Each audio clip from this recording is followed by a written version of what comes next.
Καμένος, όταν έκανε τη δήλωση αυτή, γνώριζε ή δεν γνώριζε τη μη ύπαρξη αυτή που λέτε εσείς στοιχείο? Εσείς λέτε ότι δεν υπάρχουν. Το θεωρώ ότι γνώρισε. Ή θεωρούσε ότι αυτά που έλεγε ανταποκρίνονται στην πραγματικότητα? Θεωρώ ότι γνώρισε γιατί ήταν μέρος της Εξεταστικής Επιτροπής Βουλής.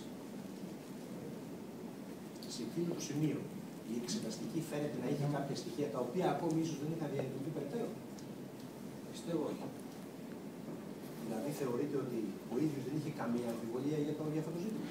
Δηλαδή ότι μάλλον το θεωρούσαν αληθές, το ήξερε ότι ήταν αληθές και το είπε? Δεν μπορώ να υποψιαστώ κάτι άλλο. Δεν μπορώ να υποψιαστώ κάτι άλλο. Δηλαδή, να με συγχωρήσει ο κ. Καμένος, είναι και παρόν εδώ, αλλά τον θεωρώ από αυτό που βλέπω και από αυτό που ξέρω ένα πάρα πολύ έξυπνο άνθρωπο, πολύ προηγμένο και πολύ δραστήριο. Είναι μέσα στην Εξεταστική Επιτροπή.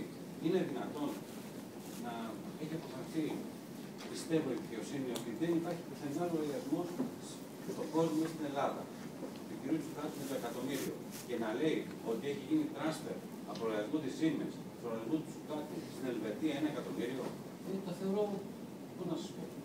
Βρέθηκαν κάποιοι άλλοι λογαριασμοί που να δημιουργούν έτσι κάποιες να υπάρχει μια συσκότηση γύρω από το ζήτημα? Όχι. Ειδικά για την Ελβετία και μέσω από τη Siemens.